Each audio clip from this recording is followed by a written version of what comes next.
Hello प्यारे बच्चों, कैसे हो आप लोग। प्यारे बच्चों, स्वागत है आप सभी का हमारे इस प्लेटफॉर्म झारखंड आर्ट्स क्लासेस में। इस चैनल पर क्लास 12 आर्ट्स की संपूर्ण तैयारी कराई जाती है, वो भी बिल्कुल फ्री में। प्यारे बच्चों, अगर आप 2026 में अच्छा से अच्छा नंबर लाना चाहते हो तो इस चैनल को सब्सक्राइब के साथ साथ बेल नोटिफिकेशन को ऑन ज़रूर कर लेना, ताकि प्रत्येक दिन का लाइव के साथ साथ रिकॉर्डेड वीडियो का नोटिफिकेशन आपके पास पहुंच सके। प्यारे बच्चों, वीडियो अगर अच्छा लगेगा तो अपने प्यारे प्यारे दोस्तों को शेयर ज़रूर करिएगा। तो चलिए आज का क्लास हम चालू करते हैं। प्यारे बच्चों, आज हम लोग पढ़ने वाले हैं क्लास 12 हिस्ट्री बुक 1 का चैप्टर नंबर 1 का पार्ट टू। प्यारे बच्चों, पार्ट वन हमने इससे पहले कंप्लीट कर दिए हैं। अगर आप उसे अभी तक नहीं देखे हैं तो उस वीडियो का लिंक इस वीडियो के डिस्क्रिप्शन बॉक्स में डाल दूंगा, आप उसको जाकर ज़रूर देखिएगा। तो चलिए आज का क्लास हम चालू करते हैं।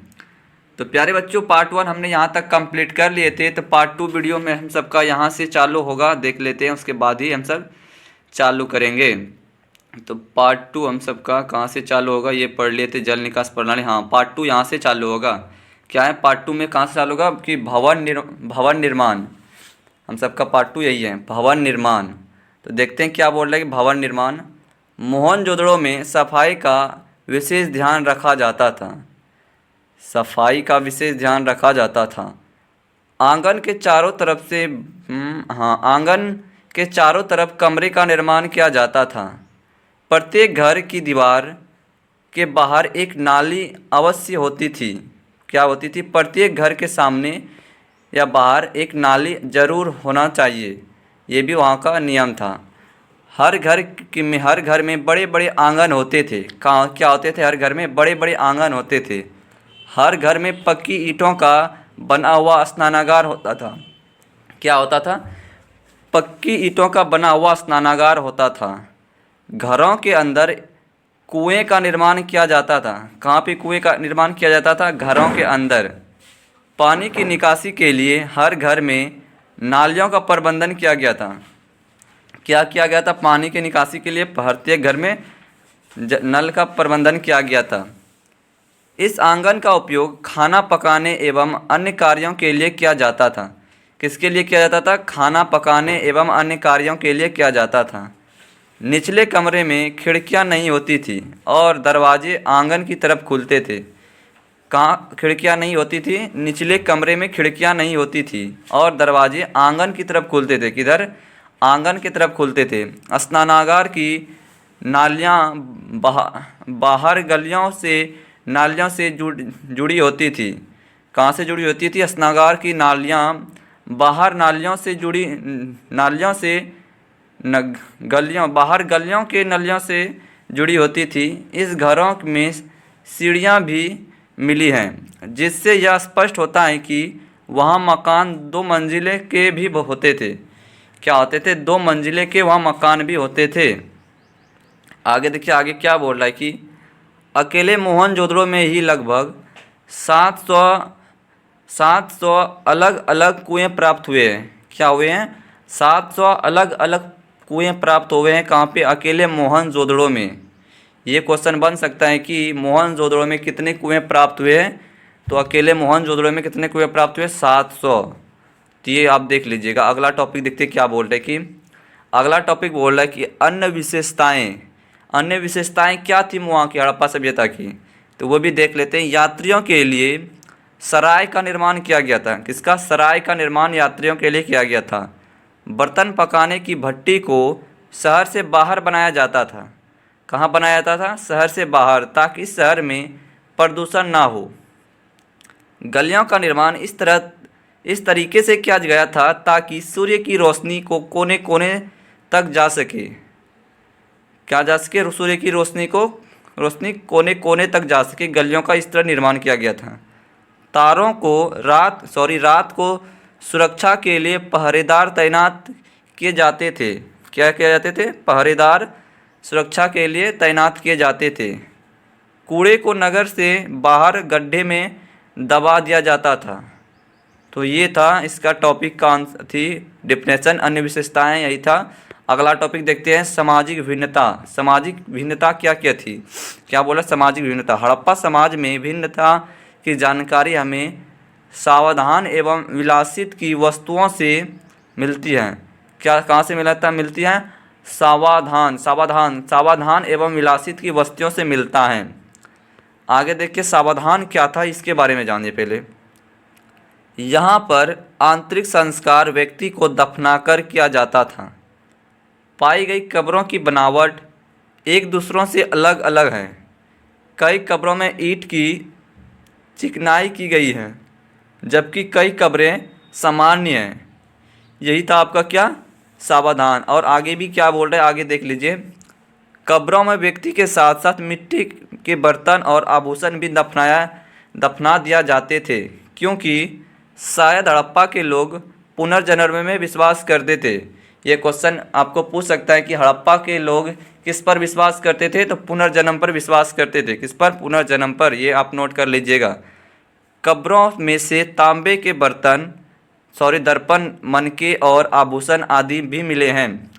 कब्रों में से क्या मिले हैं? कब्रों में से तांबे के दर्पण, मनके और आभूषण आदि मिले हैं। अगला टॉपिक देखिए विलासित की वस्तुएं। क्या बोला? विलासित की वस्तुएं। सामाजिक भिन्नता को पहचानने का एक और तरीका होता है। क्या? विलासित की वस्तुएं। मुख्य रूप से दो प्रकार की वस्तुएं होती है।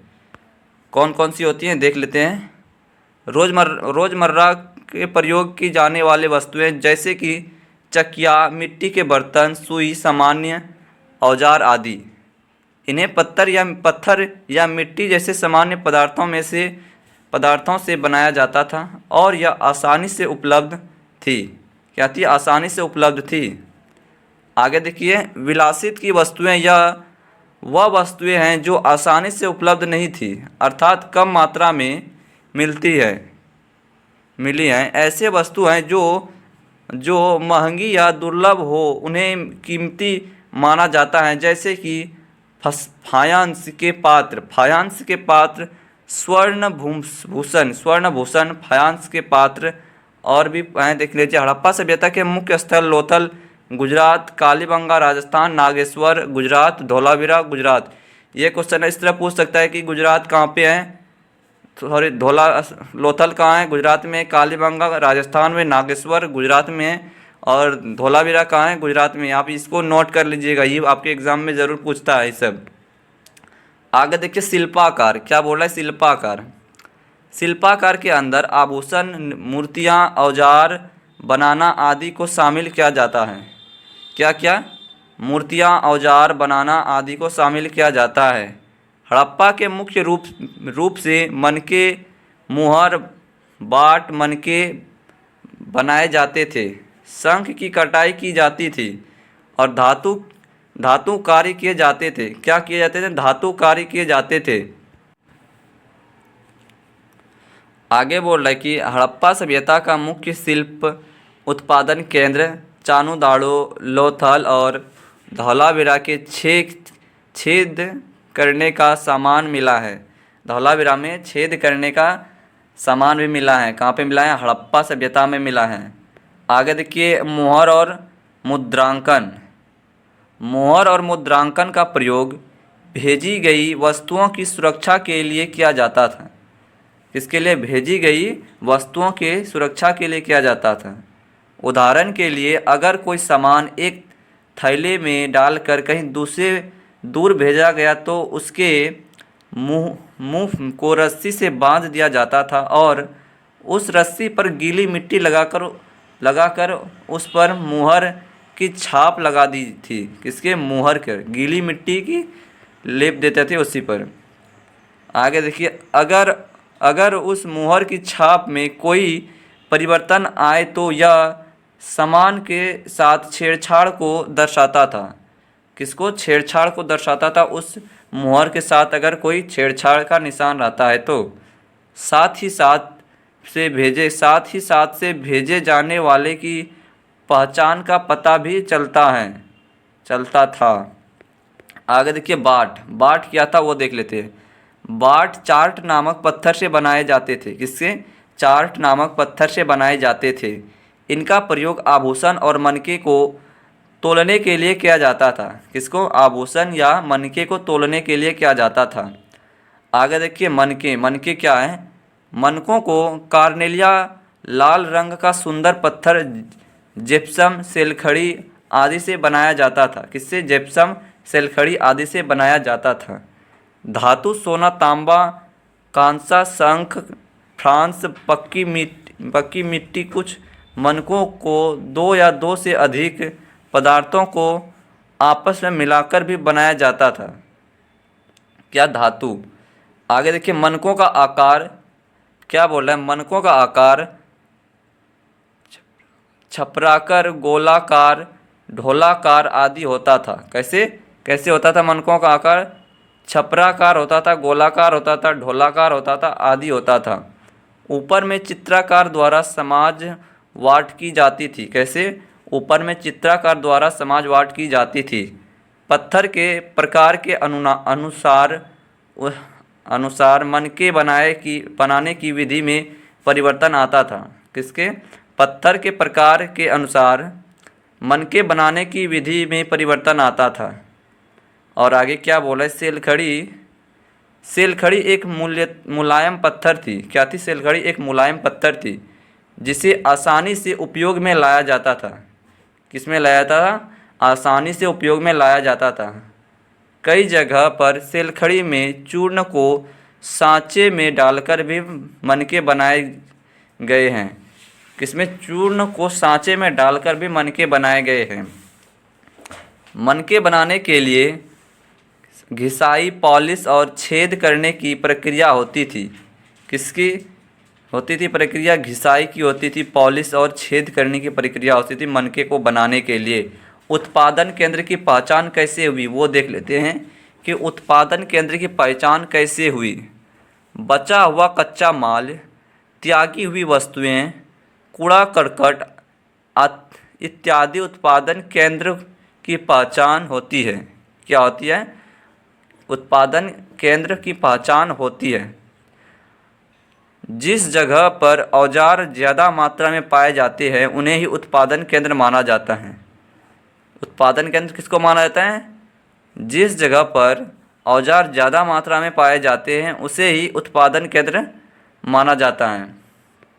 आगे देखिए क्या बोल रहा है कि साथ ही साथ कभी कभी बचा हुआ कच्चा माल भी किसी क्षेत्र में छोड़ दिया जाता है या फिर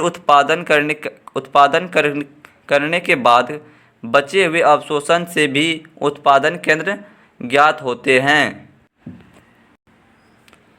अगला क्या बोल रहा है कि अन्य क्षेत्रों से मंगाए जाने वाले कच्चा माल। अन्य क्षेत्रों से मंगाए जाने वाले कच्चा माल। नागेश्वर और बालाकोट। क्या है? नागेश्वर और बालाकोट से शंख, लोथल से कार्नेलिया पत्थर। कौन सा पत्थर? कार्नेलिया पत्थर। राजस्थान और गुजरात से सेलखड़ी। राजस्थान से खितड़ी से तांबा। ये अन्य पत्थर मंगाए जाते थे अन्य जगहों से। ये था। आगे देखिए हड़प्पा की लिपि क्या थी वो देखिए। ये इंपॉर्टेंट है, इसको आप ध्यान से देखिएगा, ये मोस्ट इंपॉर्टेंट है। हड़प्पा की लिपि एक चित्रात्मक लिपि थी। कैसी थी? चित्रात्मक लिपि। इसमें लगभग 375 से 400 के बीच चिन्ह थे। कितने?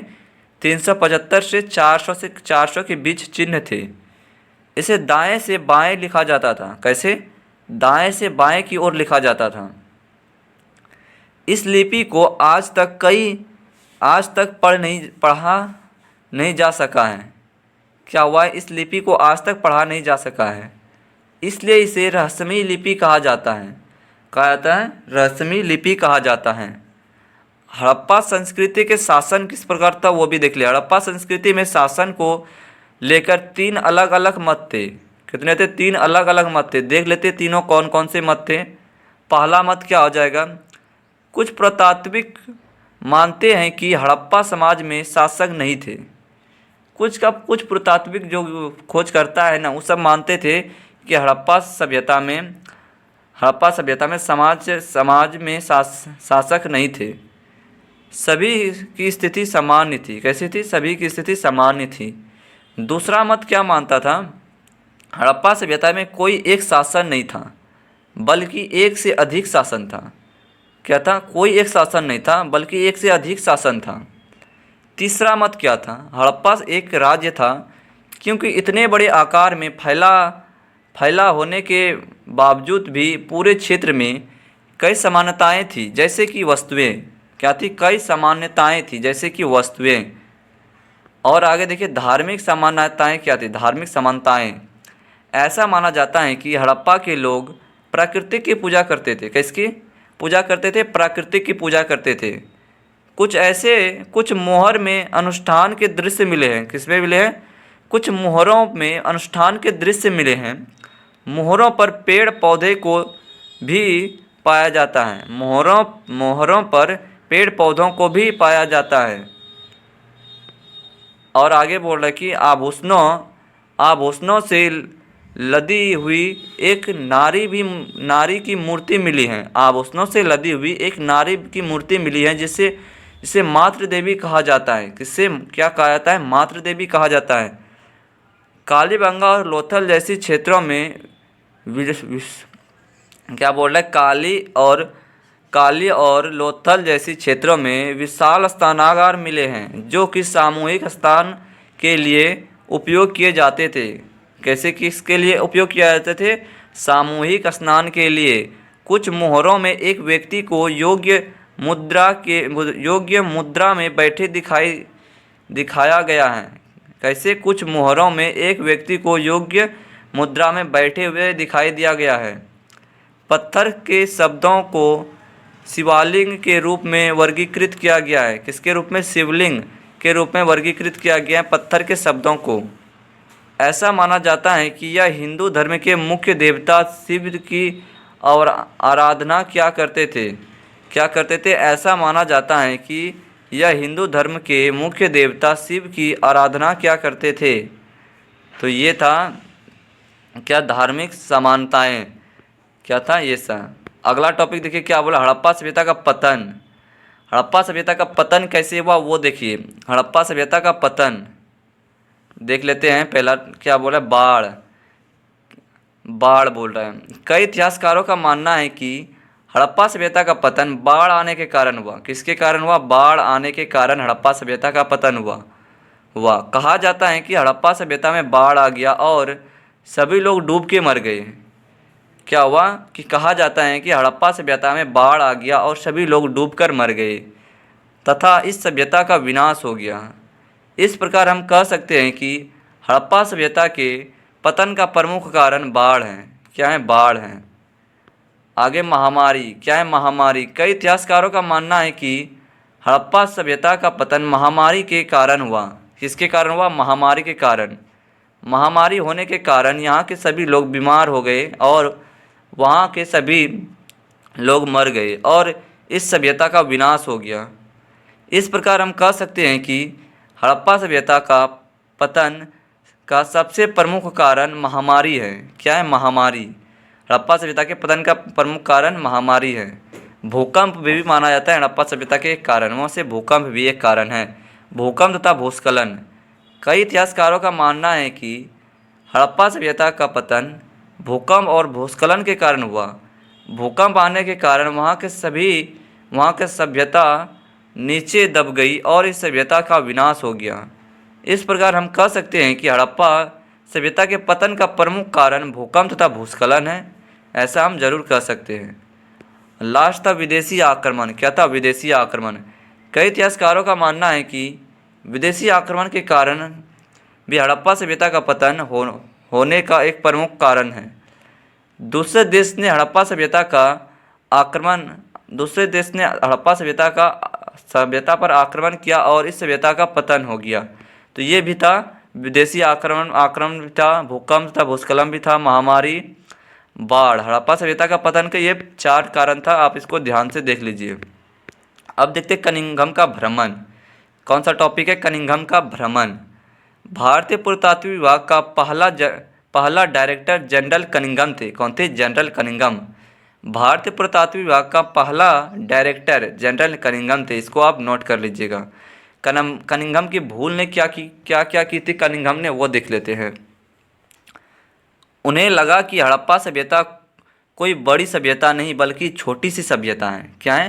हड़प्पा सभ्यता कोई बड़ी सभ्यता नहीं है, एक छोटी सी सभ्यता है। ये कनिंघम को लगा। किसको? कनिंघम को। हड़प्पा की मोहरों को समझने में असफल रहे। क्या रहे? हड़प्पा की मोहरों को समझने में असफल रहे। कौन? कनिंघम। हड़प्पा का काल निर्धारित करने में असफल रहे। क्या रहे? हड़प्पा का काल भी निर्धारित करने में असफल रहे। उन्हें उन्हें हड़प्पा अवशोषण को वैदिक काल से जोड़कर देखा जबकि वह उससे भी पुराने थे। क्या थे? उसने हड़प्पा अवशोषण को वैदिक काल से जोड़कर देखा जबकि वह उससे भी पुराने थे। किससे? वैदिक काल से भी पुराने थे हड़प्पा सभ्यता।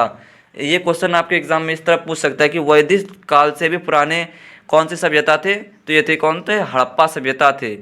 उन्हें केवल लिखित प्रमाणों पर विश्वास किया जिसकी वजह से वह गलती कर बैठे। किसके लिए? जिसकी वजह से वह गलती कर बैठे। तो प्यारे बच्चों, तो ये हिस्ट्री का फर्स्ट चैप्टर का टॉपिक ख़त्म होता है। अगर इसका क्वेश्चन आंसर सेकेंड वीडियो में आ जाएगा, उसके बाद इसका ऑब्जेक्टिव क्वेश्चन जितना होगा वो करा देंगे। अगर वीडियो अच्छा लगा है तो अपने प्यारे प्यारे दोस्तों को शेयर जरूर करिएगा और चैनल को सब्सक्राइब के साथ साथ बेल नोटिफिकेशन को ऑन जरूर कर लीजिएगा। मिलते हैं इसी तरह के दूसरे सब्जेक्ट में, तब तक के लिए जय हिंद, जय भारत।